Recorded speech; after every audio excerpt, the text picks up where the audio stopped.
Right. चलो first of all मैं आपको मुझे पर्पस बताता हूँ कि इस टॉक का पर्पस क्या है, ये सेशन किस चीज के अबाउट है। See this session is about all your career options available once you complete your BTech. Right, BTech करने के बाद जो भी तुम्हारे पास ऑप्शंस अवेलेबल होता है वो सारी करियर ऑप्शंस के बारे में मेरे को आपसे डिस्कस करना है, because there are so many options available, शायद जिसका हमें आइडिया भी नहीं है। और किसी न किसी लाइफ के लेटर स्टेज पे जाके मेरे को उन ऑप्शंस का पता चलता है, तो मेरे को रिग्रेट होता है कि सर शायद मेरे को किसी ने ये बताया होता मेरे टाइम पे, तो शायद मैं कर सकता था या मैं कर सकती थी, कि मेरा टेम्परामेंट तो इसी डोमेन में लाइक करता है और मेरे को करना चाहिए था, कि मेरे को बताया नहीं किसी ने। तो एटलीस्ट हमें वो सारी ऑप्शंस का पता होना चाहिए। बीइंग द कंप्यूटर साइंस, अगर मैं आप लोगों से पूछूं कि भाई आपने बीटेक कंप्यूटर साइंस क्यों चूज किया है, तो मेजरली इसमें जो रीजन आएगा वो ये आएगा कि सर इसमें प्लेसमेंट इजीली हो जाती हैं, अपॉर्चुनिटीज बहुत हैं, तो वो एक ऑप्शन है, दैट इज वन ऑप्शन, और that is a very good option. Placement हर किसी को करनी है, जॉब हर किसी को करनी है, और कंप्यूटर साइंस, इलेक्ट्रॉनिक्स, ये कुछ जो डोमेन्स है इस टाइम पे, इसका मार्केट में बहुत ज्यादा रिक्वायरमेंट है, बहुत ज्यादा रिक्वायरमेंट है। ऐसा नहीं है कि मैकेनिकल, इलेक्ट्रिकल या सिविल ये जो कोर ब्रांचेस है इसका रिक्वायरमेंट नहीं है, इनमें भी बहुत ज्यादा इस टाइम पे रिक्वायरमेंट है।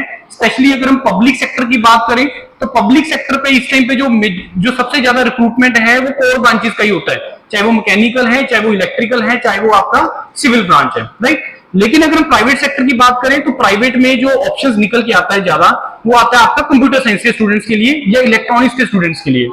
अब कंप्यूटर साइंस में भी अगर मैं आपसे पूछूं कि आप लोगों में से कितने लोग हैं जो यहाँ पे ऑप्शन देख रहे हैं प्लेसमेंट का, या इसके अलावा और क्या क्या करियर ऑप्शंस अवेलेबल हैं आप लोगों के लिए, वो सारी ऑप्शंस मेरे को देख के चलनी है।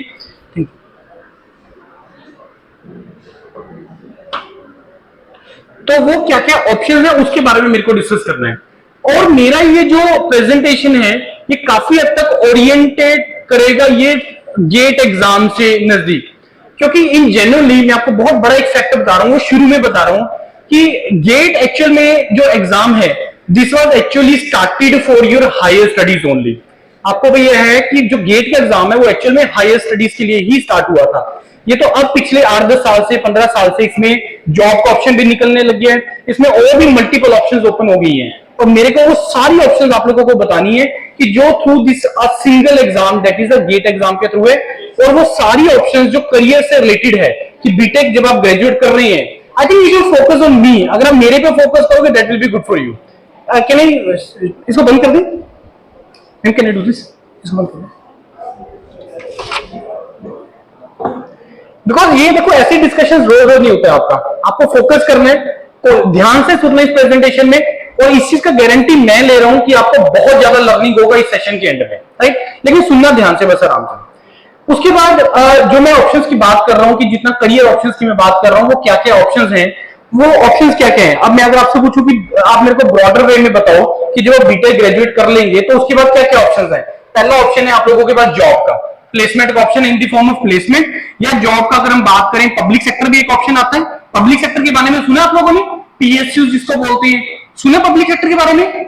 हाँ या ना? रिस्पॉन्स देते रहना, नहीं पता तो ना, हाँ तो हाँ, ठीक है, रिस्पॉन्स देते रहना, बोलते रहना। अभी तो मॉर्निंग का टाइम है यार। तो पता है पब्लिक सेक्टर के बारे में? पीएसयू कुछ होते हैं, हाँ, फॉर एग्जाम्पल कोई नाम बताओ मेरे को किसी पीएसयू का। हाँ जी, ओएनजीसी और आईओसीएल हो गया, सेल हो गया, गेल हो गया, और बताओ आईएसआरओ, बीएआरसी, डीआरडीओ, जितनी आपकी रिसर्च लैब्स हैं, इनकी शक्लें देखी नहीं क्या पहले यार? इधर देख लो प्लीज। ठीक है, तो ये जो ऑर्गेनाइजेशंस हैं, ये जितनी भी ऑर्गेनाइजेशन है सारी है आपके पब्लिक सेक्टर इनको बोलते हैं। पब्लिक सेक्टर क्या होते हैं? ये गवर्नमेंट जॉब नहीं होती है। पहला चीज, बहुत बच्चों के दिमाग में ये डाउट होता है कि पब्लिक सेक्टर सिर्फ गवर्नमेंट जॉब होती है। पब्लिक सेक्टर गवर्नमेंट जॉब नहीं होती है। पब्लिक सेक्टर जो होता है वो सेंट्रल गवर्नमेंट या स्टेट गवर्नमेंट के बीच में, सेंट्रल गवर्नमेंट का या किसी प्राइवेट के बीच में कोलैबोरेटिव ये होते हैं, कोलैबोरेशन होता है, जिससे एक पीएसयू बनता है।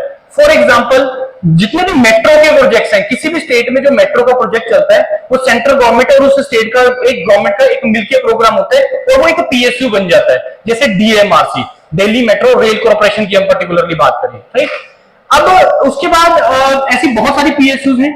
जितना भी बच्चा गेट का एग्जाम लिखता है, उसमें जो सबसे ज्यादा जो बेनिफिट होता है वो गेट इसमें होता है आपको थ्रू द गेट। जितने भी बच्चे गेट का एग्जाम लिखते हैं उसमें जो सबसे ज्यादा बेनिफिट होता है एक्चुअल में वो सारे के सारे कंप्यूटर साइंस इंजीनियर। उसके पीछे रीजन क्या है वो मैं आपको बताऊंगा। अभी जैसे आप लोग ये टारगेट लेके चल रहे हो कि सर मेरे पास मैंने बीटेक लिखा, मैंने कंपनीज आएंगी प्लेसमेंट के लिए।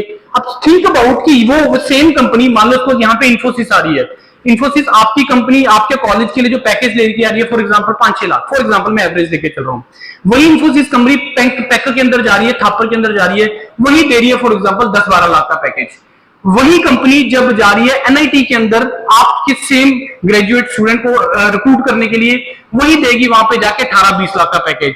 वही कंपनी जब बीटेक के स्टूडेंट्स आईआईटीज में जाके कंपनी का रिक्रूटमेंट कर रहे हैं वहां पे उनको बच्चों को 30-40-50 लाख का पैकेज दे रही है। यही होता कि नहीं हो रहा है? रियलिटी पता है ये चीज के बारे में कि ऐसा होता है? रीजन क्या है उसके पीछे?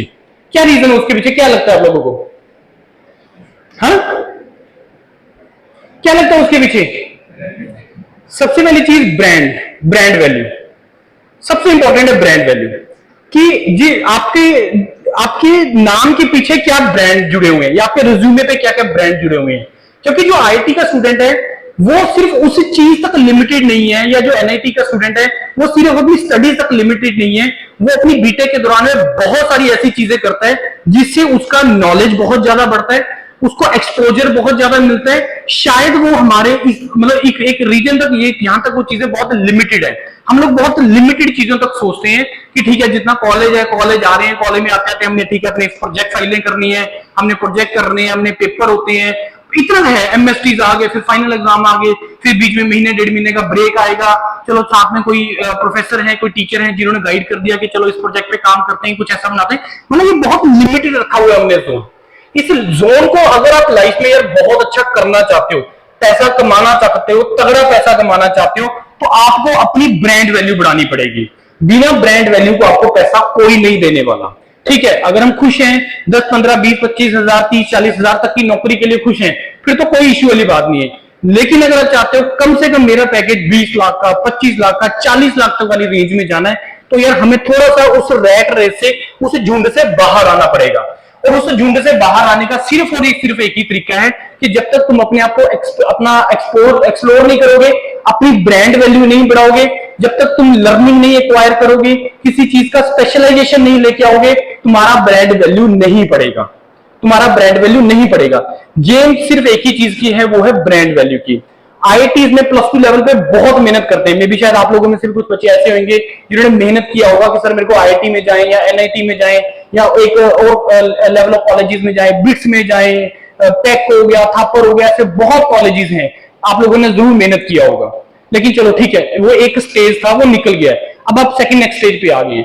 अभी तक आप लोग जो करते आ रहे हो ना, बिलीव मी, अभी तक आप वो सारी चीजें करते आ रहे हैं जो एक रैट रेस के कारण हो रही है कि ठीक है ये सारे बीटेक कंप्यूटर साइंस कर रहे हैं, चलो जी मैं भी बीटेक कंप्यूटर साइंस कर रहा हूं। कुछ मैकेनिकल कर रहे हैं, चलो मैं भी मैकेनिकल करता हूं। चलो कुछ सिविल कर रहे हैं, कुछ सिविल से ही कर रहे हूं मैं।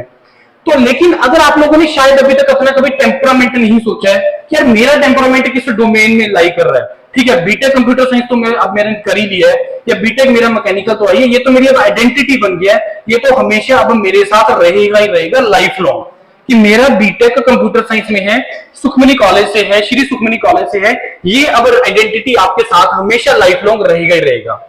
अब बात आती है कि मेरे को इस रेस से बाहर आने वाली जो मैं बात कर रहा हूं कि इसका अगला लेवल जो है, अगर आप अपने आप को नेक्स्ट लेवल पे नहीं लेके आओगे, तब तक शायद आप वही 2, 4, 5, 10 लाख भी तक के पैकेजेस तक लिमिटेड रह जाओगे।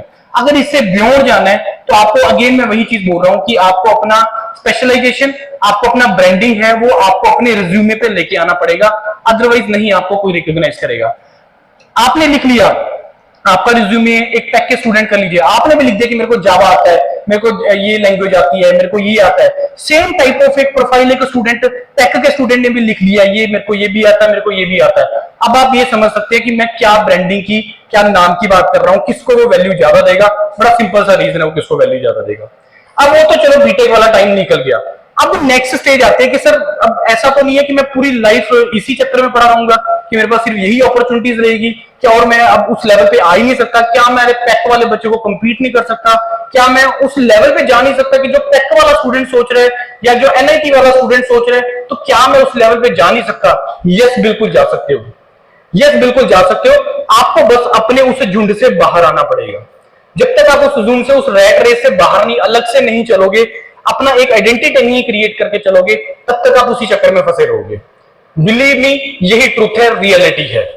अगर मैं अपने बारे में बताऊं, we are from these 3 platform. योरपीडिया वी स्टार्टेड इन 2017 और बहुत यूनिक वे में हम लोग काम कर रहे हैं, और वो प्राउडली मैं इस टाइम पे बोल रहा हूं कि हम उस स्टेज पे आ गया योरपीडिया जो हायर स्टडीज डोमेन में डेंट डाल सकता है और डाल रहा है। And we are the only organization in India जो स्टूडेंट को प्रमोट कर रही है, जो स्टूडेंट को मोटिवेट कर रही है, यार तुम हायर स्टडीज करो अपनी जाके, जहां पे सीटें खाली पड़ी है, अपनी ब्रांड वैल्यू बढ़ाओ, अपनी ब्रांड वैल्यू जाके बढ़ाओ, आईआईटीज में जाओ, एंटर करो, वहां पे जाके बड़े बड़े पैकेजेस लेना स्टार्ट करो, छोटा मत सोचो, बड़ा बड़ा पैकेजेस लो, और वो सारी ऑप्शंस अवेलेबल हैं, सारी ऑप्शंस अवेलेबल हैं। बड़ी एक सिंपल सी चीज है कि मैं इतनी बड़ी बड़ी अगर बातें कर रहा हूं तो यार मेहनत तो उसके पीछे होएगी, कंपटीशन तो उसमें होगा, उसमें कोई दो राय नहीं है, मेहनत तो उसमें लगेगा, कोई उसमें दिक्कत वाली बात नहीं है। प्रोजेक्ट करो, अपने बीटेक के टाइम पे आपने बहुत प्रोजेक्ट करते हो, एक माइनर प्रोजेक्ट करते हो, एक मेजर प्रोजेक्ट करते हो, उसके अंदर जब तक तुम चीजें अच्छे तरीके से नहीं करोगे, टेक्नोलॉजी का उसके अंदर इनकलकेट नहीं करोगे, टेक्नोलॉजी उसमें नहीं ऐड करोगे, तब तक ये चीजें नहीं चलने वाली है। कंप्यूटर साइंस स्टूडेंट के लिए आज के टाइम पे बहुत सारी चीजें चल रही हैं। स्पेशलाइज्ड डोमेन की अगर हम पर्टिकुलरली बात करें, डाटा साइंस एक डोमेन है, मशीन लर्निंग एक डोमेन है, आर्टिफिशियल इंटेलिजेंस एक डोमेन है, कंप्यूटर साइंस इटसेल्फ आप लोग मास्टर्स कंप्यूटर साइंस में कर सकते हो, साइबर सिक्योरिटी में आप लोग कर सकते हो, क्लाउड कंप्यूटिंग में आप लोग कर सकते हो।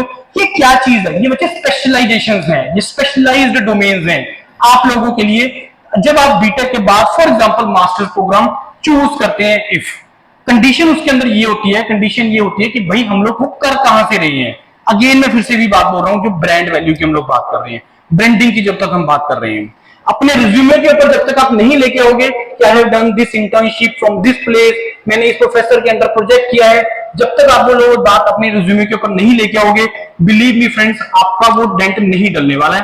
आपका करियर वो बड़ा वही सेम तरीके से चलता चला जाएगा कि ठीक है, यहाँ से कैंपस प्लेसमेंट हुआ, एक कंपनी ज्वाइन की, 3-4 साल बाद सोचोगे, स्विच करोगे, मेरा फ्रेंड उसमें है, चलो भी रेफरेंस हो गया, ठीक है, आज 6 लाख का पैकेज है, वो 8 हो जाएगा, वो 10 हो जाएगा, वो 12 हो जाएगा। यार हम लोग क्यों उस चीज के लिए मेहनत नहीं करते कि मेरा स्टार्ट ही कम से कम 25-30 लाख से हो। और ये बहुत आसान है, specially for computer science engineer, specially for computer science engineer. अब आपको लग रहा होगा कि सर इतने कॉन्फिडेंटली थे, प्राउडली आप कैसे कह सकते हैं? Because we are doing this thing. हम लोग आईटी विजिट कर रहे हैं इस टाइम पे, हम लोग उस सिस्टम को देख रहे हैं कि कैसे सिस्टम चलता है। दिमाग में आती है रिसर्च रिसर्च रिसर्च कि क्या होती क्या है। सर रिसर्च कुछ नहीं होती, इंडस्ट्रीज के पास प्रोजेक्ट होते हैं, वो प्रोजेक्ट के ऊपर प्रोफेसर ने काम करना होता है और प्रोफेसर को वो इंडस्ट्री फंडिंग देती है कि ये रही प्रॉब्लम, तूने मेरे को ये बना के देना है, 2 साल का तेरे पास टाइम है, ये पकड़ 1 करोड़ है, 50 लाख या 10 लाख जो भी उसने देना है, और ये मेरे को इसका सोल्यूशन निकाल के दे प्रोफेसर के पास। आपको क्या लगता है कि जब आप रिसर्च की बात करते हैं तो कहां पे होती है रिसर्च? आपके कॉलेज लेवल पे होती है, मतलब यूनिवर्सिटीज लेवल पे होती है, इंडस्ट्रीज में होती है रिसर्च। एक कार मैन्युफैक्चरिंग कंपनी है, कार के बारे में सभी को पता होता है, गाड़ियों के बारे में। एक गाड़ी है, मारुति सुजुकी है, महिंद्रा है, जो भी कंपनीज है गाड़ी बनाने वाली, उनका रिसर्च R&D विंग कहां पे है? रिसर्च कहां पे होती है उनकी? रिसर्च कहां पे करते हैं? उनकी इंडस्ट्रीज के अंदर, इंडस्ट्री में होती है रिसर्च। हाँ या ना बोलो तो सही, कहां होती है? कहां होती है रिसर्च? कॉलेजेस में, यूनिवर्सिटीज में होती है रिसर्च।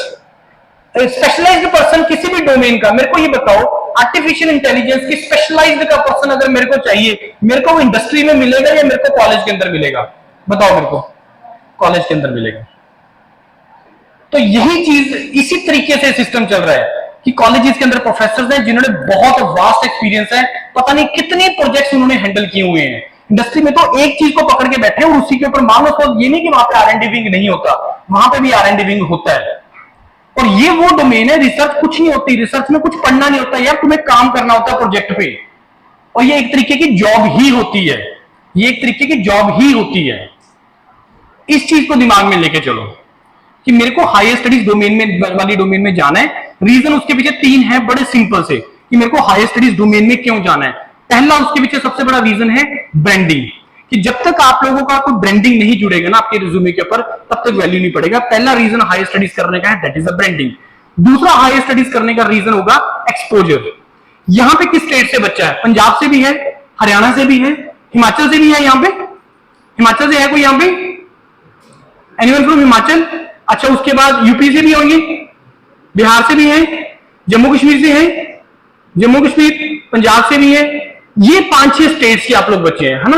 अब सोचो जब आप आपस में डिस्कशंस करते हैं, एक स्टेट दूसरी स्टेट के बच्चों से आपस से जब बात करते हैं तो आपको कुछ ना कुछ लर्न करने को मिलता है, मिलता कि नहीं मिलता, चाहे वो कल्चर वाइज हो, चाहे वो किसी ना किसी तरीके से हो। अब थिंक अबाउट, फॉर एग्जांपल हम बात कर रहे हैं आईआईटी और एनआईटी, जिसमें पूरे इंडिया का बच्चा आ रहा है, वहां पे जो तुम्हें लर्निंग होएगा, ठीक है, वो एक ठीक है कल्चरल, वो सारी चीजें एक अलग है। मैं बात कर रहा हूं प्रोफेशनली, प्रोफेशनल सोचने का तरीका। मेरे को नहीं पता यहाँ पे क्या इकोसिस्टम है, स्पेशली इस कॉलेज के अंदर जहां पे इतनी डाइवर्सिटी है, इतने अलग अलग डोमेन का बच्चा है। थिंक अबाउट एनी कॉलेज जो पंजाब के इंटीरियर के अंदर है, उन बच्चों के दिमाग में क्या चल रहा होगा? 50-60% बच्चों के दिमाग में एक ही चीज चल रही होगी, क्या? फॉरेन जाना है, कनाडा जाना है, हाँ या ना? ऐसा है नहीं है? तो मेरे कहने का मतलब वो जो इकोसिस्टम है ना वहां का, अब पंजाब तक तुम लिमिटेड रहोगे, पंजाब का ही वहां पे बच्चा, तो मेजोरिटी बच्चों के, क्योंकि आप सोच के देखो कि वो जो बच्चे उस क्लास में बैठे हैं, ऐसा नहीं कि वो डिस्कशन उनका आपस में हुआ है। अब उनके पेरेंट्स, उनके फ्रेंड्स, उनके कजन्स, जब हर किसी के दिमाग में एक ही चीज है कि हमें जाना ही फॉरेन है, तो उनका दिमाग भी वैसे ही काम करेगा कि उनको बार बार चीजें वही सुनने को मिल रही है। अब यहां पे फॉर एग्जांपल इस रीजन में बैठे हैं, तो यहां पे मेरे को लग रहा है शायद एक चीज दिमाग में होगी, यार प्लेसमेंट लेनी है किसी ना किसी तरीके से, अच्छी प्लेसमेंट लेनी है, if I am not wrong, right. इसके ऊपर वाला, इसके बियॉन्ड वाली चीजें सोचने के लिए यार किसी को तो स्टार्ट करना पड़ेगा ना, कि मेरे को यार एक ग्रुप बन गया 5-6 बच्चों का जो टारगेट कर रहे हैं भी आईआईटी जाना है किसी तरीके से। और वो जो मैं एक्सपोजर की बात कर रहा हूं कि वहां पे जब तुम्हें पूरे पूरे इंडिया का बच्चा वहां पे मिल रहा है, एक वेस्ट बंगाल का बच्चा मिल रहा है, वेस्ट बंगाल भी, जो West Bengalis are famous for this research, वो रिसर्च के लिए बहुत ज्यादा फेमस है। जितने भी आप लोग बुक्स पढ़ते होंगे, जो पुराने बंदे रहे हैं, वो ज्यादा वेस्ट बंगाल के रहे हैं। बुक्स आप देखोगे बंगालीज मिलेंगे उसमें बहुत ज्यादा। उनका मेन टारगेट पीएचडी करना होता है कि लाइफ में पीएचडी करनी है।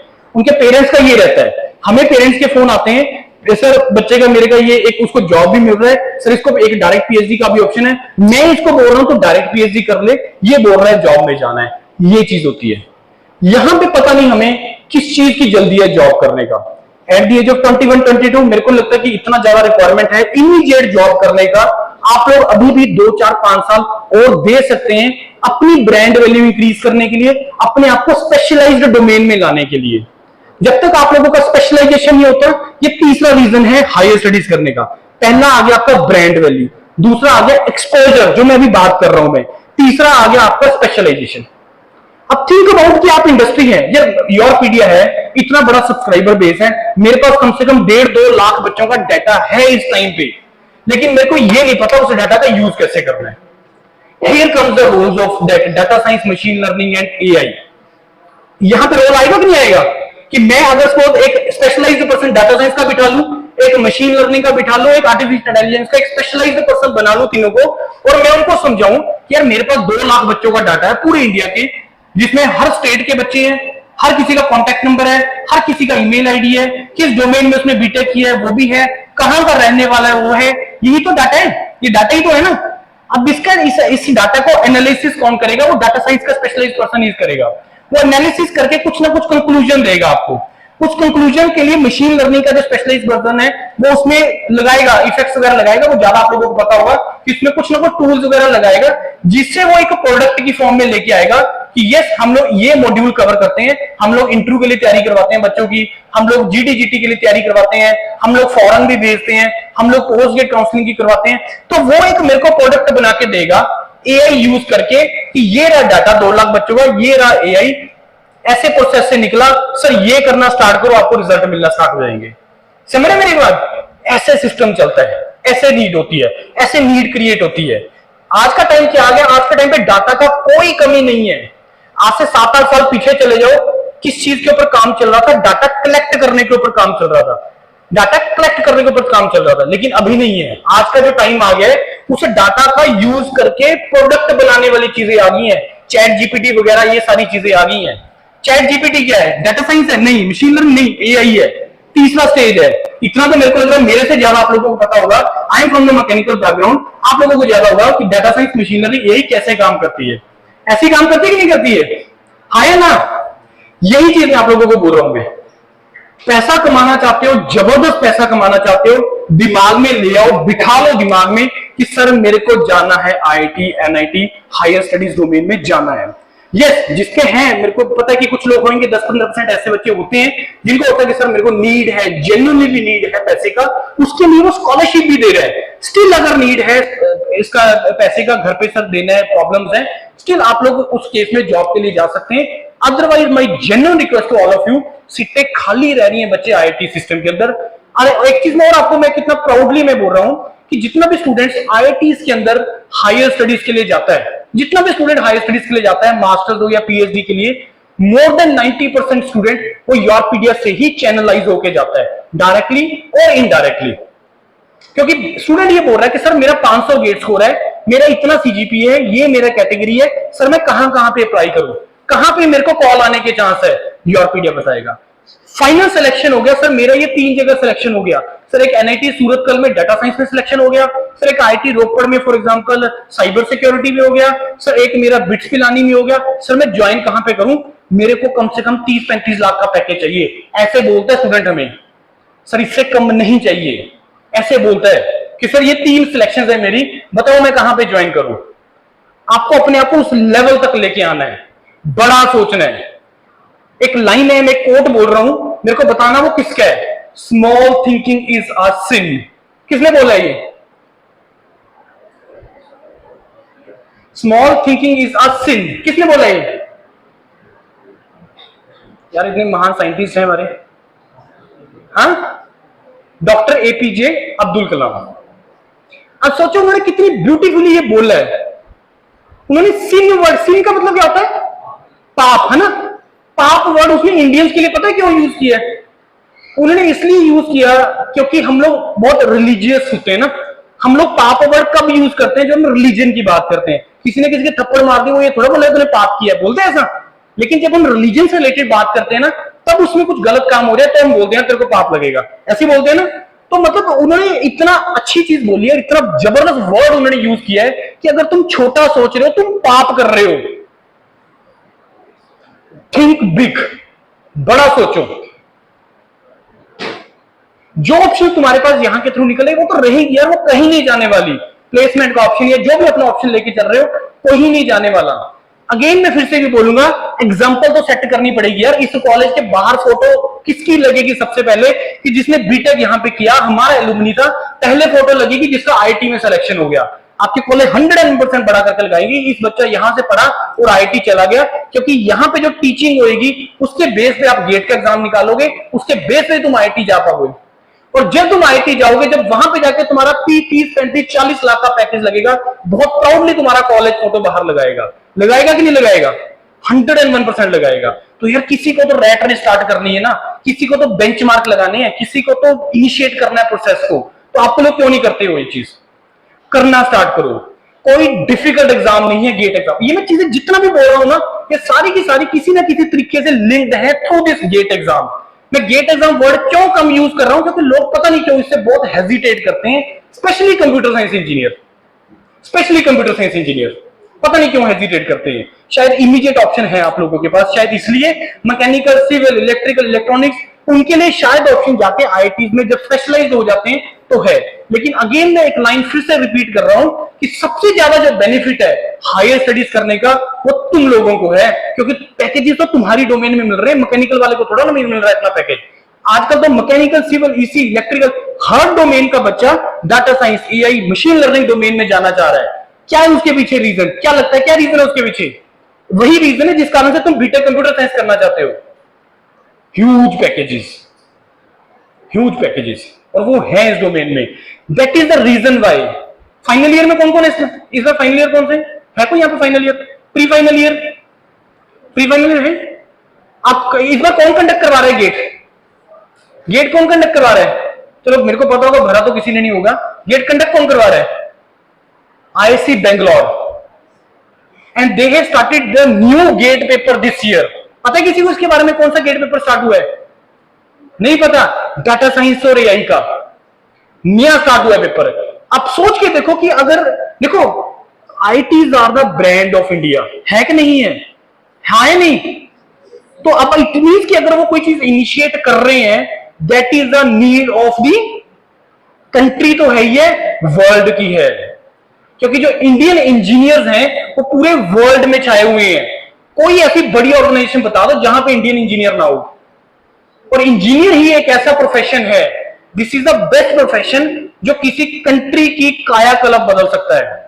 ये डेवलपिंग को डेवलप वाले स्टेज में ला सकता है कि yes India is now a developed country. ये डॉक्टर नहीं कर सकता, ये लॉयर नहीं कर सकता, सिर्फ एक इंजीनियर कर सकता है। गलत है, सही है? तो क्या करना चाहते हो आप? सिर्फ अपने बारे में सोचना है हमेशा। There should be a win win situation for everyone. इस तरीके से सोच के चलो।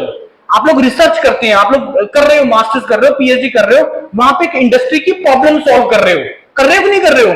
उसमें किसका फायदा हो रहा है? जब आप पीएचडी कर रहे हो फॉर एग्जांपल, किसका फायदा हो रहा है उसमें? हर किसी का। कैसे? तुम्हारी पीएचडी हो रही है, हो रही नहीं हो रही है? हो रही है। तुम्हें फंडिंग भी मिल रही है, पैसा भी मिल रहा है, तुम्हारा गोल कंप्लीट हो रहा है, उसके बाद जॉब तो लगी जानी है यार, उसका कोई ट्रबल नहीं है। तुम्हारा फायदा। दूसरा, प्रोफेसर का फायदा है उसके अंदर? नहीं है। यस, प्रोफेसर का फायदा है। इंडस्ट्री का फायदा है नहीं उसके अंदर? यस, इंडस्ट्री का फायदा है। कंट्री का फायदा है उसके अंदर? नहीं है। यस, फायदा है।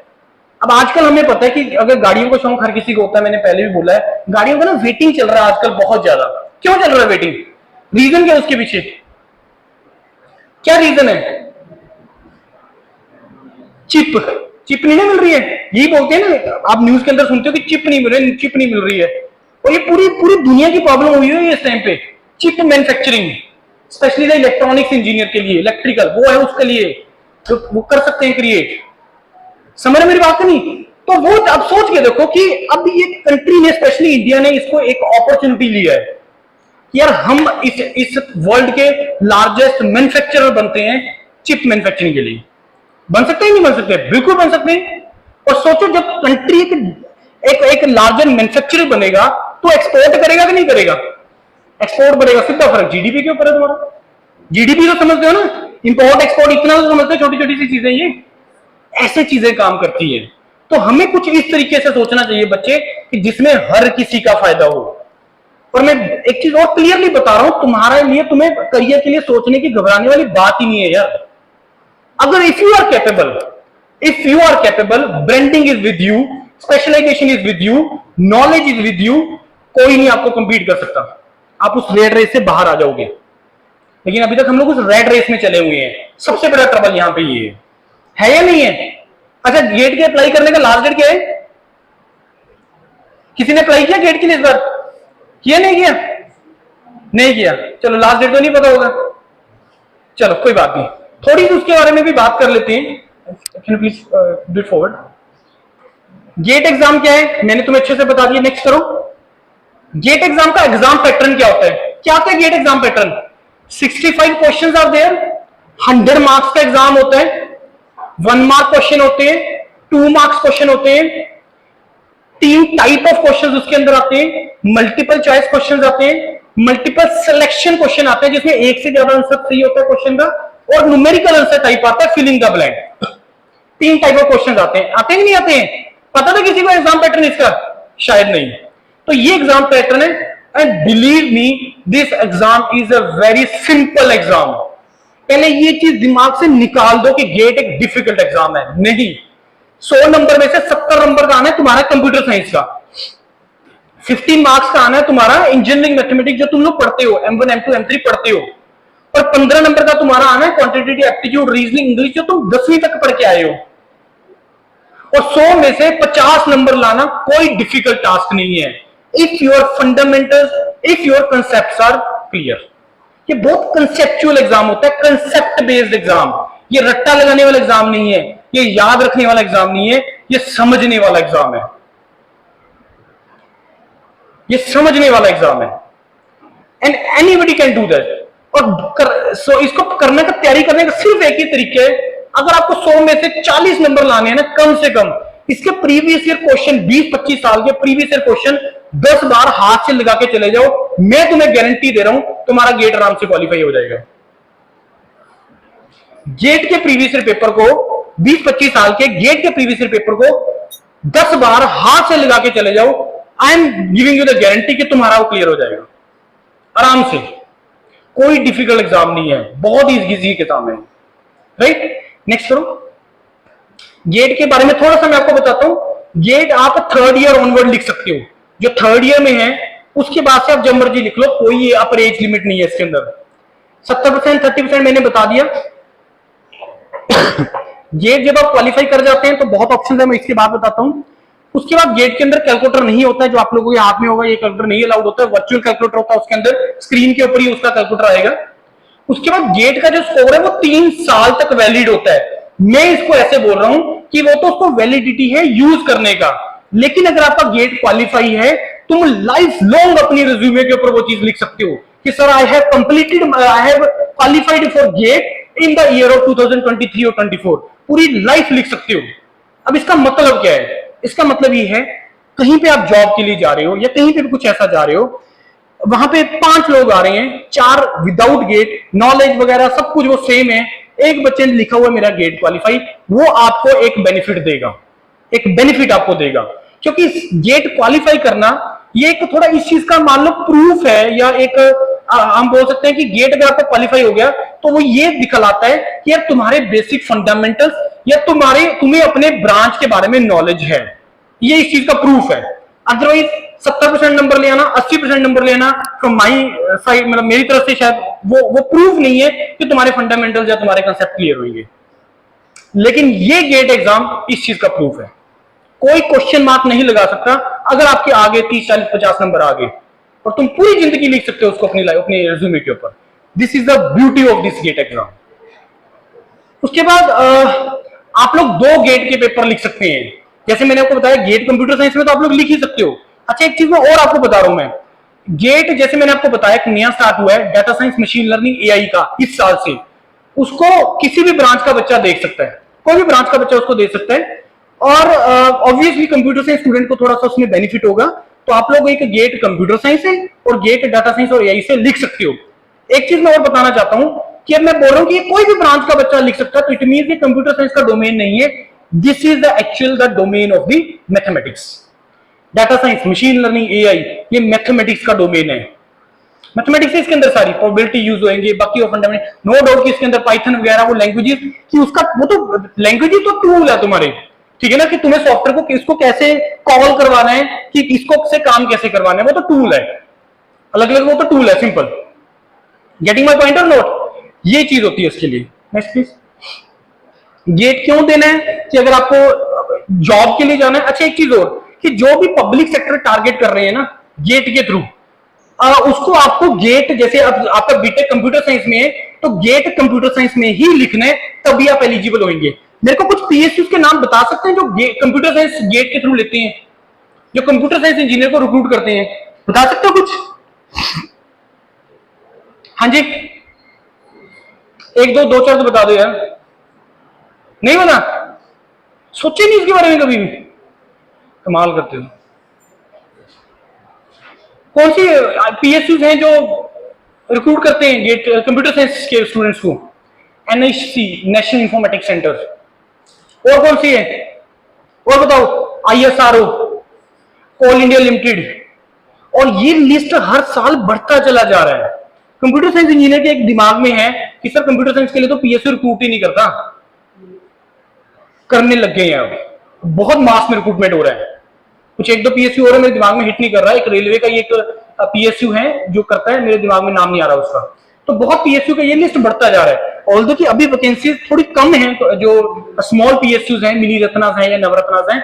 अदरवाइज महारत्ना में अगर किसी में भी अगर कंप्यूटर साइंस का रिक्रूटमेंट हो रहा है, like NIC 176 I think scientist B के लिए शायद वैकेंसीज थी, बहुत होती हैं, 100+ वैकेंसीज किसी भी एक ब्रांच के लिए बहुत होती हैं।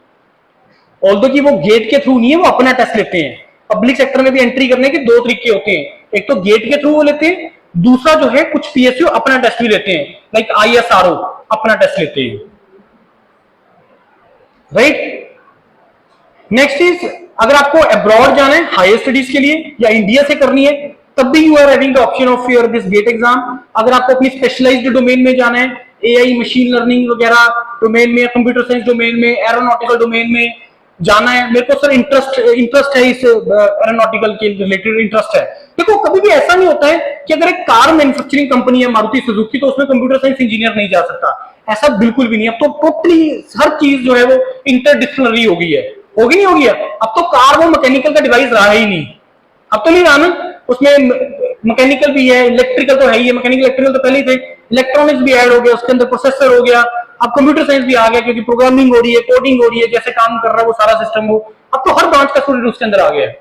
कोई भी डोमेन बता दो कि जो अब कोर का कोर रह गया है, नहीं रहा है, सारी ब्रांचें इंटरडिसिप्लिनरी हो गई है, हर डोमेन के अंदर हर ब्रांच का बच्चा जा सकता है, लेकिन you should be capable for that. आपको वो स्पेशलाइजेशन वाला जो है वो रिक्वायरमेंट है, तभी वो चीज पॉसिबल है। आप लोगों में से कितने लोग यहां पे जो अब्रॉड जाना चाहते हैं, कितने लोग हैं जो अब्रॉड जाना चाहते हैं? Good good. और अब्रॉड कौन लोग जाना चाहते हैं? यस। किस पर्पज से जाना चाहते हैं? कि सिर्फ जाना ही चाहते हैं, या एक टेक्नोक्रेट के तौर पे जाना चाहते हैं, या एज ए लेबरर जाना चाहते हैं? यही प्रॉब्लम है, पता है, खास करके इंजीनियरिंग डोमेन में। और ये मैं लाइन हर कॉलेज में बोल रहा हूं मैं कि यार अगर तुम all you are the technocrats, मैं इससे पहले बता चुका हूं कि इंजीनियर का कितना बड़ा रोल है। और ऐसा नहीं है कि आपकी रिक्वायरमेंट नहीं है, अगर इंडिया में कम है, इंडिया में ज्यादा है तो बाहर नहीं है, ऐसा नहीं है।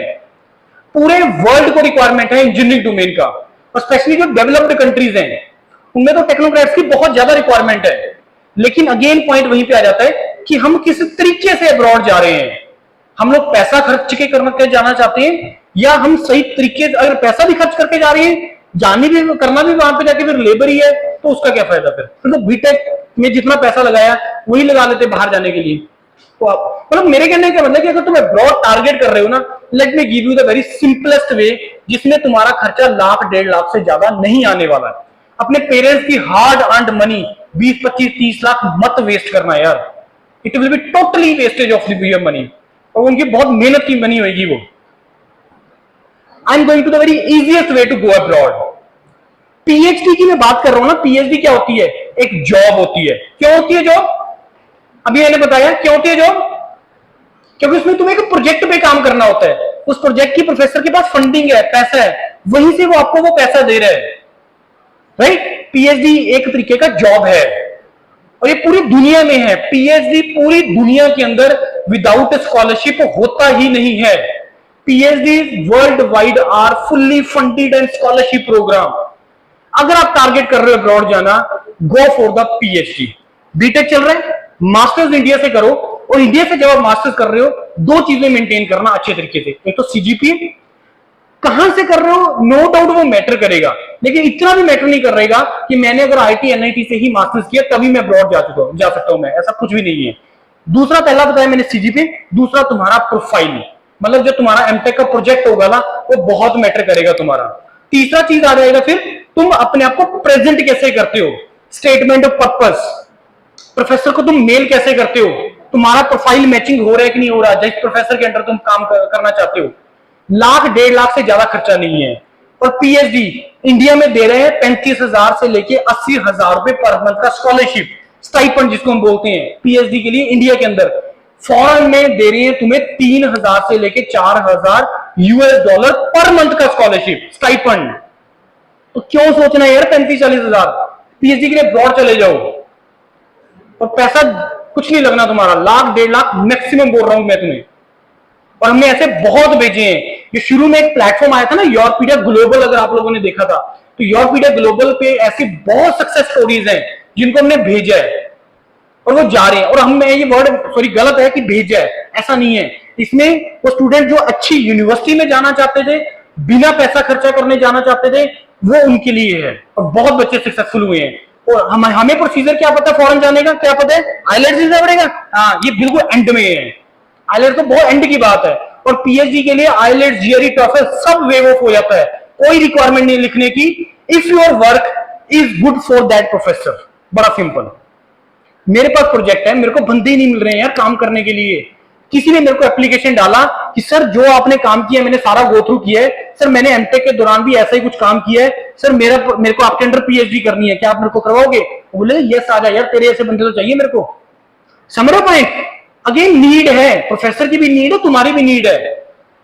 ऐसे प्रोफाइल मैचिंग होती है, और ये चीजें तुम लिखते हो स्टेटमेंट पर्पस में, अपनी रिसर्च प्रपोजल्स में, कवर लेटर्स में। ये तरीका है अब्रॉड जाने का, अगर तुम जाना चाहते हो abroad. And target good universities, world की टॉप 20 यूनिवर्सिटीज टारगेट करो। और हमने भेजे हैं स्टूडेंट वर्ल्ड की टॉप 20 यूनिवर्सिटीज के अंदर गए हैं, and you can also do that. ऐसे टारगेट करो, वही अगेन बड़ा सोचो, थिंक बिग, छोटा मत सोचो। ये हो गया। Next please. ये कुछ पीएसयू के नाम है जो यहाँ पे लिखे हुए हैं। BSNL is also one of them. BSNL में कंप्यूटर साइंस का बहुत रिक्वायरमेंट होता है। एचएएल अंदर, हाँ, हिंदुस्तान एरोनॉटिकल लिमिटेड, इसमें कंप्यूटर साइंस का वैकेंसी हर साल बढ़ता चला जा रहा है। जितने भी आपके हेलीकॉप्टर्स या जितने भी आपके फाइटर प्लेन्स बना रही है वो एचएएल बनाती है, हिंदुस्तान एरोनॉटिकल लिमिटेड। तो ये कुछ पीएसयू क्यों बच्चे टारगेट करते हैं? क्योंकि इसमें सैलरी पैकेजेस बहुत हाई होते हैं, 10 से लेके 18 लाख रुपए तक का पर एनएम का हायर पैकेजेस हैं। लेकिन अगेन मैं एक चीज बोलूंगा कि अगर पैसा कमाना चाहते हो, तगड़ा पैसा कमाना चाहते हो, मतलब एक्सप्लोर करना चाहते हो, government job and PSU jobs are not made for those. कभी मत ज्वाइन करना ये ऑर्गेनाइजेशन।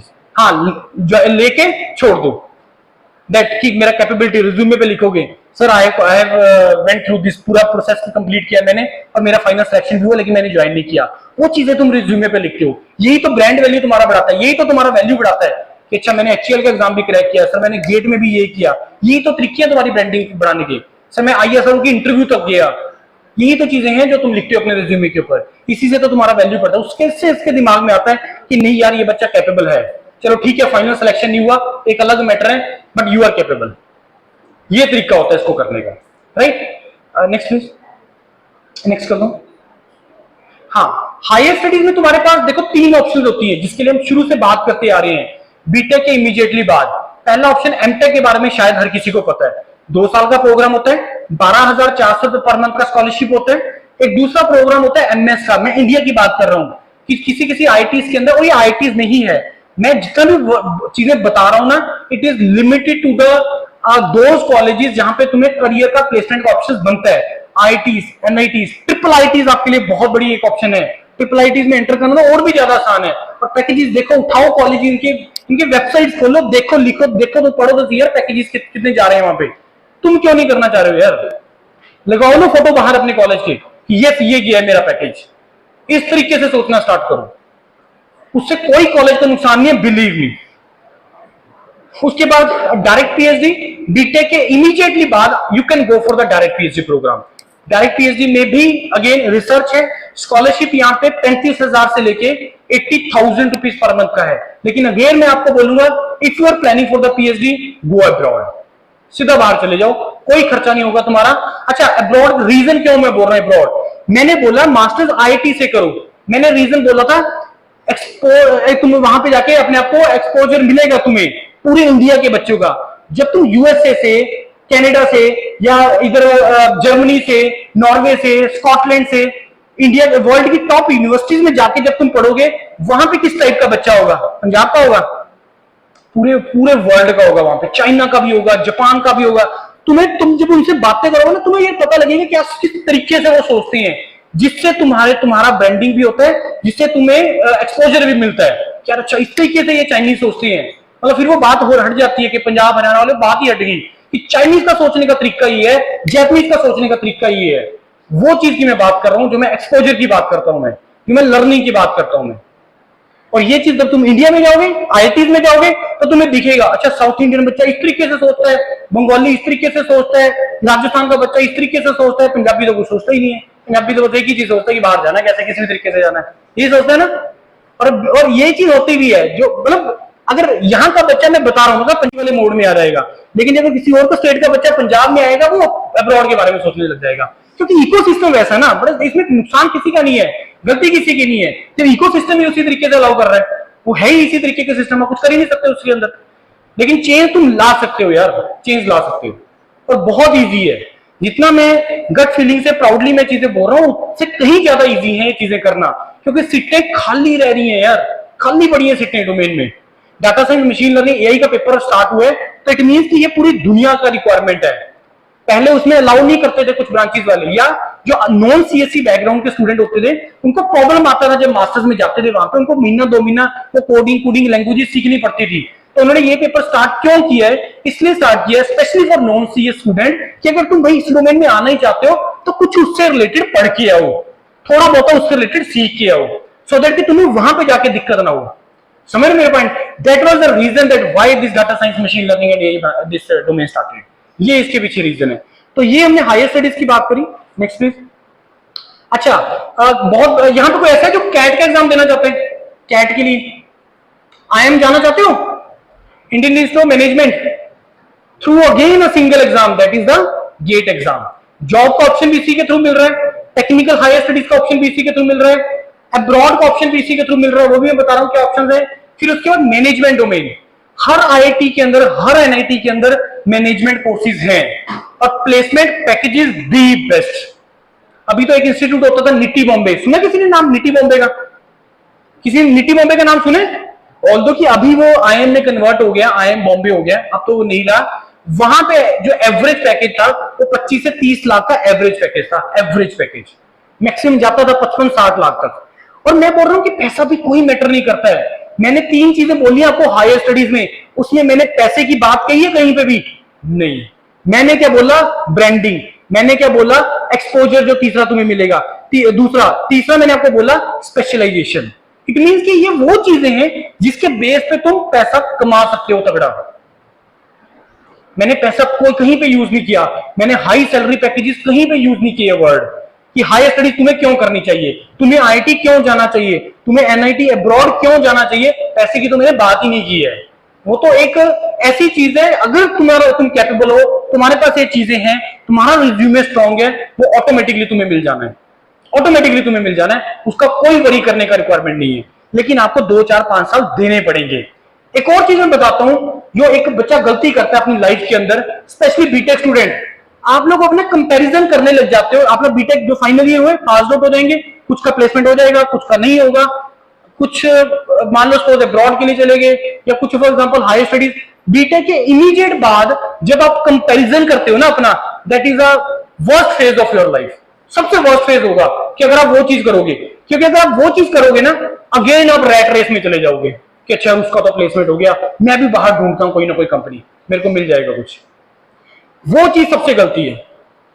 अगर आपको अपने आप को कंपैरिजन करना है ना, तो करना है कम से कम 5-7 साल के बाद कि ये चला गया हायर स्टडीज, ये चला गया अब्रॉड, ये चला गया इस डोमेन में, ये चला गया इस डोमेन में। आफ्टर 7-8 ईयर्स देखो कौन बेटर पोजीशन पे है, then only you do the comparative analysis. Immediate मत करना कि हाँ उसका तो पैकेज लग गया 7-8 लाख का, वो तो कमाने लग जाएगा। नहीं करना कंपैरिजन, नहीं करना कंपैरिजन, वो सबसे बड़ी गलती होगी आपकी। अगर अच्छा चाहते हो लाइफ में, अदरवाइज अगर वहीं तक लिमिटेड, आपका सोच वहीं तक लिमिटेड है, तो करो, कोई मना नहीं कर रहा है, राइट। उसके बाद मैं बात कर रहा था आईएम्स की। आईएम्स के अंदर also you can go through this single exam, that is a GATE FPM program. That program is called the FPM program, fellowship program in management.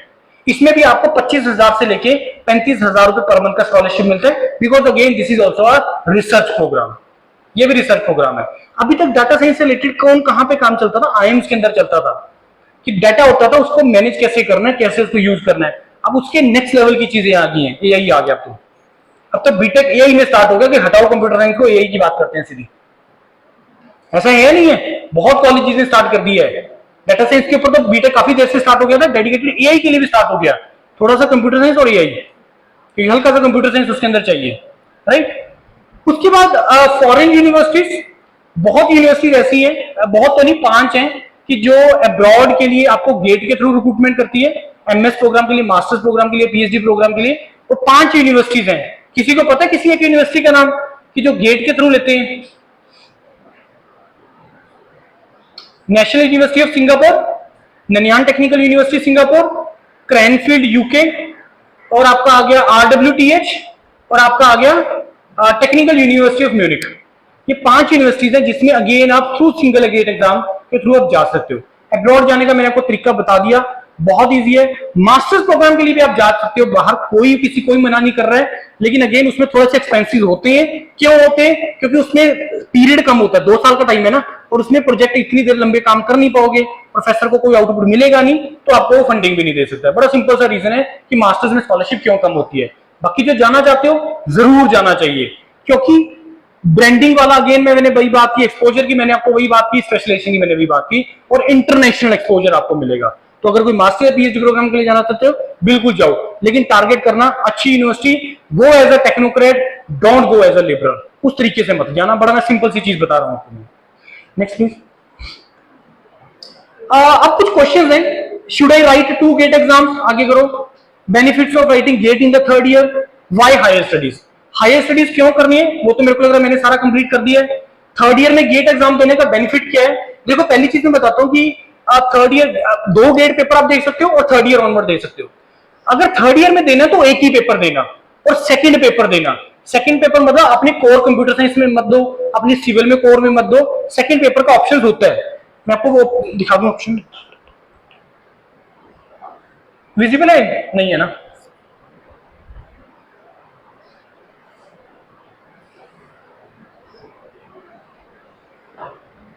ये बेसिकली वो शीट है कि जैसे तो 2 पेपर है ना, ऑल्दो कि आप गेट किसी भी ब्रांच में दे सकते हो, कंप्यूटर साइंस वाला मैकेनिकल में दे ले, मैकेनिकल वाला किसी में भी दे ले, लेकिन प्रॉब्लम कहां पे आती है?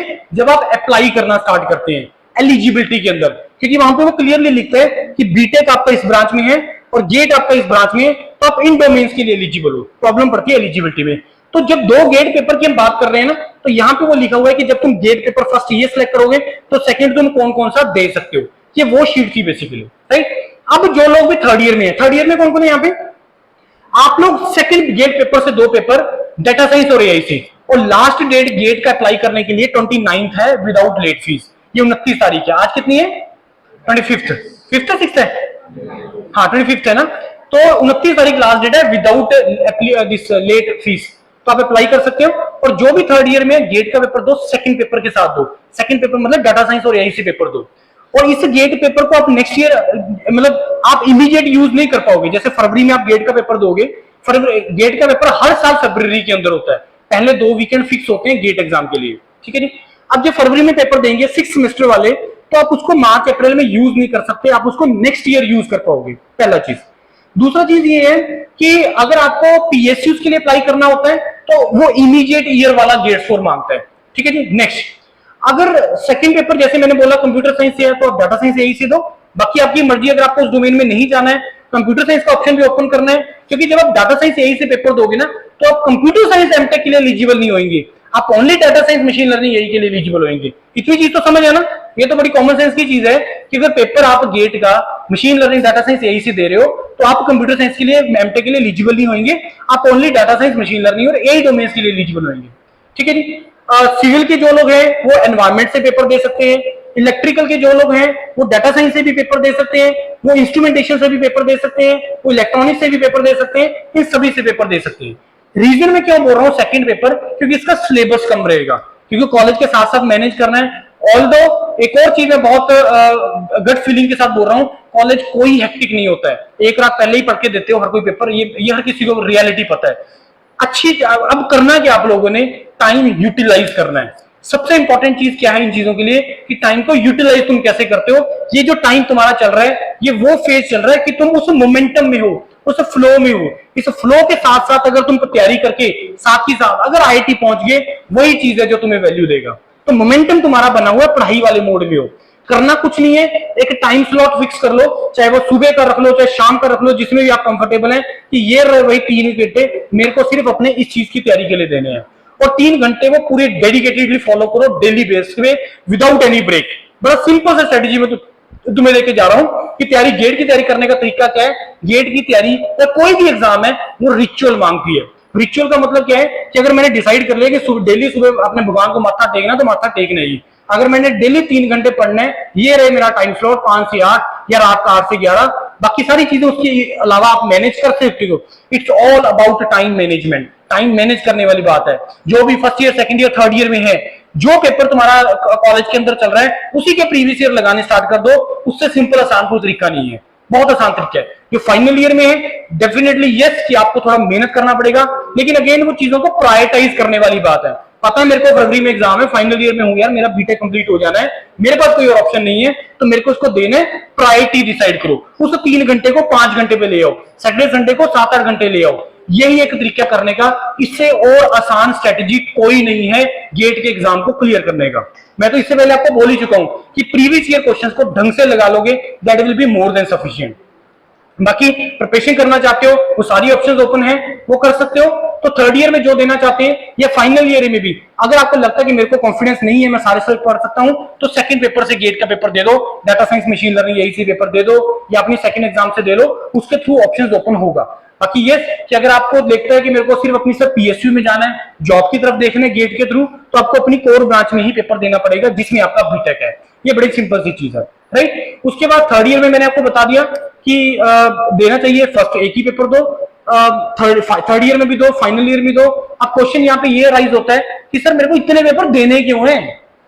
इसका रीजन मैं आपको बड़ा सिंपल सा बता रहा हूं। या तुमने पूरा साल मेहनत किया या 4-5 महीने मेहनत किया, पेपर है 3 घंटे का, नहीं अच्छा था मेरा टाइम, बंदे का बुरा टाइम भी आता है, नहीं था सर मेरा 3 घंटे अच्छा था, मेरा अच्छा टाइम नहीं निकला, मैंने पेपर सॉल्व करना स्टार्ट किया, जिस सब्जेक्ट में मैं सबसे ज्यादा कॉन्फिडेंस था, पहले 2 क्वेश्चन उसके लगाए, दोनों में से निकल ही नहीं रहे थे, तुम्हारा कॉन्फिडेंस ही डाउन हो जाएगा, तुम्हारा पूरा पेपर खराब हो जाएगा। ऐसा होता है, मतलब मैं नहीं बोल रहा कि हर किसी के साथ होगा, लेकिन ऐसा होता है। वो 3 घंटे पूरे साल की मेहनत खराब नहीं होनी चाहिए। इसी कारण से थर्ड ईयर में भी पेपर दो, ऑप्शन बढ़ा लो, या हेड लेके आना है, पॉइंट है मेरे पास, 1 चॉइस है, 2 चॉइस है, 3 चॉइस है, 4 चॉइस है, एक ही बार हेड लेके आना है। ऑब्वियसली जितने चांसेस तुम बढ़ाते चले जाओगे, प्रोबेबिलिटी तुम्हारी सक्सेस होने की उतनी ज्यादा बढ़ती चली जाएगी। ये बड़ा सिंपल सा तरीका है। तो अगर थर्ड ईयर में भी देना है, फाइनल ईयर में भी देना है, एक पेपर से देना है, 2 पेपर से देना है, टोटली तुम्हारा डिसीजन है, लेकिन अपने चांसेस बढ़ाओ, लेकिन जस्टिफिकेशन करनी है। At the end of the day ये पूछने अपने आप से, यार 24 घंटे निकल गए, मैंने जस्टिफिकेशन किया अपने टाइम के साथ। बड़ा सिंपल सा करना है, अपने आप को डेली क्वेश्चन पूछा करो कि भाई एक टाइम डिसाइड कर लो कि रात को 10 बजे मैंने पिछले पूरे 24 घंटे का एनालिसिस करना है कि मैंने पिछले 24 घंटे अपने हिसाब से पूरा प्रॉपर उसको यूटिलाइज किया कि नहीं किया, वेस्ट तो नहीं कर दिया मैंने। ये इस तरीके से जब तक तुम सोचना नहीं स्टार्ट करोगे यार, बिलीव मी नहीं फर्क पड़ेंगी चीजें, चेंजेस नहीं आएगा। लाइफ के अंदर चेंज लेके आओ यार, all of you are capable. कोई होशियार कोई नलायक ऐसा कुछ नहीं होता है, जो नलायक है वो पढ़ता नहीं है, जो होशियार है पढ़ता है, बस इतना सा फर्क है, इतना सा फर्क है बस। ऐसा नहीं है कि उसको दिमाग भगवान ने कुछ कम लगा के भेजा, कुछ भी ऐसा वैसा, ऐसा कुछ नहीं है। आपको बस पढ़ना है, जो पढ़ना स्टार्ट कर देगा निकल जाएगा। और गेट के अंदर जो ज्यादा सक्सेसफुल होते हैं वो होते हैं लो स्कोरर। रीजन उसके पीछे क्या होता है कि उसको पता है मैंने किया ही नहीं यार पूरी जिंदगी कुछ भी, अब ये टाइम है जिसके थ्रू मैं अच्छा सक्सेस कर सकता हूं, मैं अपनी लाइफ को सुधार सकता हूं। यही एक रीजन है कि हमें क्यों करना चाहिए, राइट एवरीवन। उसके बाद मेरे को लगता है कि मैंने काफी चीजें आपको बताई हैं और काफी आपको मेरे को लग रहा है इससे बेनिफिट भी हुआ होगा। अब मैं इस हाउस को ओपन कर रहा हूं कि जिसमें अगर आपके पास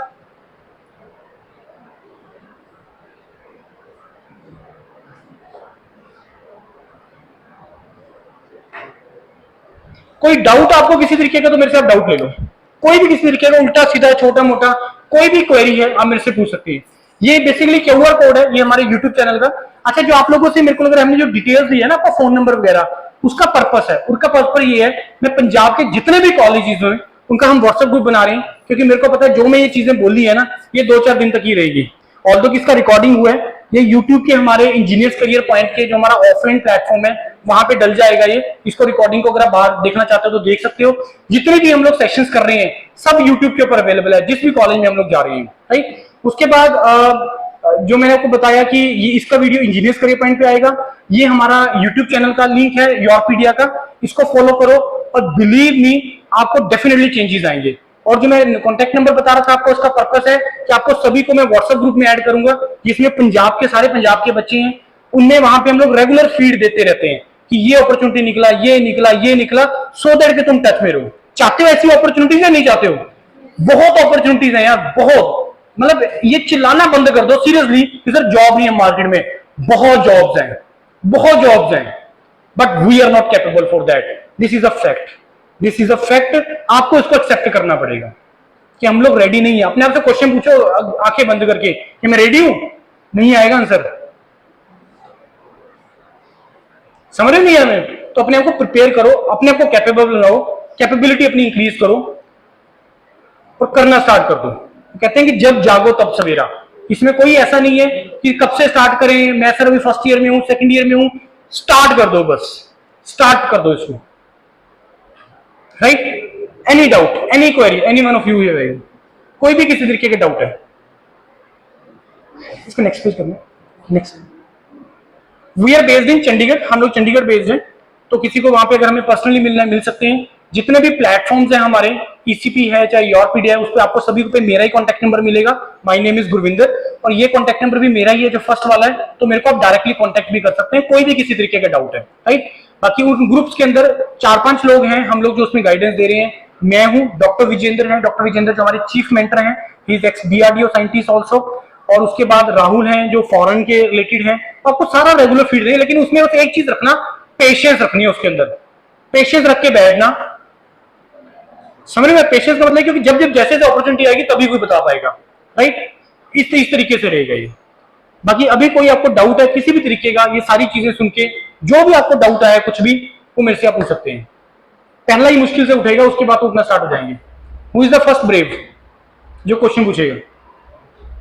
चीजें समझ में आई है नहीं आई है? कुछ खुले पर्दे नहीं खुले कि नहीं खुले? नहीं खुले? आवाज तो आनी नहीं, मेरी आ रही है आवाज? अच्छा बोल दे सर, आपने स्पीकर लगाया हुआ है। पूछिए, कोई डाउट किसी तरीके का, हेजिटेट मत करना डाउट पूछने में कि कोई क्या सुनेगा या कुछ भी ऐसा वैसा। अच्छा एक चीज और, एक तो मैंने आपको थंब रूल दिया कि आपने जो है क्या करना है क्या नहीं करना है। एक और मैं आपको स्ट्रेटेजी देके जा रहा हूं, जो भी आपको इस पूरी प्रेजेंटेशन में अच्छी चीज लगी है, हिट किया दिमाग पे, उसको कहीं ना कहीं लिख लेना, घर जाके लिख लो, दिखाना नहीं है किसी को, खुद देखना है डेली बेस पे, डेली बेस पे खुद देखना है, सो दैट कि आपको याद रही यार मैंने कुछ डिसाइड किया था, उसको फॉलो करना स्टार्ट करो, खुद लिखो। दूसरा चीज, सबसे ज्यादा हमें जो पीछे खींचने वाले लोग पता कौन होते हैं? कौन होते हैं? हाँ, कौन होते हैं? हम लोग खुद होते हैं। क्यों? वो क्यों? क्योंकि जब हम वो बोलते हैं ना कि अभी मैंने किया कुछ नहीं है, तो पूरे शहर में ढिंडोरा पीट देंगे कि यार मैंने तो गेट लिखना है, मैं ये कर दूंगा, मैं वो कर दूंगा, मैं अब्रॉड जाऊंगा, मैं ये कर दूंगा, मैं वो कर दूंगा, आज कोई ऐसा आया था उसने ये बोला। मतलब ऐसा किसी से रिक्वायरमेंट नहीं है डिस्कस करने का, आप अपने ग्रुप बना लो, क्योंकि पॉइंट वही आएगा कि अगर कोई यहाँ तो कुछ अब्रॉड जाने वाले, किसी ने डिसाइड कर लिया हायर स्टडीज के लिए, किसी ने प्लेसमेंट के लिए, अगर आप आपस में एक दूसरे में बात करोगे ना, कभी कंक्लूजन आएगा ही नहीं यार, कभी फिट बैठेगी नहीं वो चीज। तो अपने अपने ग्रुप बना लो कि जगह अब्रॉड वाला अब्रॉड, टारगेट करो अच्छे तरीके से, जो प्लेसमेंट चाहते हो उसको भी टारगेट करोगे, मेरे को लेना है तगड़ा प्लेसमेंट लेना है, रिक्वायरमेंट देखो क्या क्या होती है, जो हायर स्टडीज के लिए देख ले, अपना ग्रुप बनाओ, और किसी से बात करने का कोई रिक्वायरमेंट नहीं है, खास करके आपके पेरेंट्स। अगर तो वो चीजें समझते हैं फिर उनको बताओ, मैं उसमें कोई गलती नहीं मान रहा हूं उनकी कोई, लेकिन अगर तो होगा क्या, जब आप उनको बताओगे ना, वो आप अपने ऊपर प्रेशर क्रिएट कर लोगे, अपने ऊपर प्रेशर क्रिएट कर लोगे। जिस दिन हो जाएगा उनको बता देना हैप्पीली कि पापा मेरा इसमें हो गया, उस दिन बता देना, बहुत खुशी होगी आपको भी और उनको भी। लेकिन अगर उससे पहले चीजें बताओगे तो बहुत बड़ी गलती करोगे, क्योंकि वो प्रेशर हो, क्योंकि वो आगे फिर अपने फ्रेंड सर्कल में बात करेंगे कि मेरा बच्चा तो ये कर रहा है। मान लो सक्सेस नहीं मिली पहली बारी में, मान के चलो पहली बार सक्सेस नहीं मिली, तो बहुत बड़ा प्रॉब्लम क्रिएट हो जाएगा, वो नहीं करना है हमें, और लगे रहो लगे रहो लगे रहो। मतलब इतने क्रेजी है लोग चीजों को लेके। आईएसआरओ ने ना हमेशा अपना टेस्ट लेता है, 2020 तक वो अपना टेस्ट ले रहे थे, उसके बाद उन्होंने अपनी रिक्रूटमेंट बंद कर दी। अब 2023 में due to this election, thanks to this election, इन्होंने रिक्रूटमेंट ओपन कर दी 2023 के अंदर आईएसआरओ के लिए। मतलब people are crazy for ISRO कि sir we want to serve the country, we were waiting for this opportunity. मतलब इस तरीके से पागल हैं लोग, करना चाहते हैं। आईएसआरओ के अंदर मेजॉरिटी साउथ इंडियन है, मेजॉरिटी साउथ इंडियन है। तुम लोग क्यों नहीं हो भाई? मैं कंपैरिजन नहीं कर रहा किसी चीज का, लेकिन वाई वो हम क्यों नहीं, मतलब सारे क्यों नहीं, सारी होने चाहिए वहां पे। ऑल्दो की वहां पे है, हमारे बहुत स्टूडेंट है जो आईएसआरओ जिन्होंने चंद्रयान 3 पे काम किया था, बहुत बच्चे हैं, वो सभी के यहाँ पे इंटरेक्शंस पड़ी हैं। ये जो मैंने आपको योरपीडिया प्लेटफॉर्म बताया, यहाँ पे सभी का इंटरेक्शंस पड़ा है, क्योंकि जिसका भी कहीं पे सिलेक्शन होता है हम उसका सक्सेस जर्नी रिकॉर्ड करते हैं और वो डाल देते हैं यूट्यूब पे, बाकी सभी लोग उसको सुने।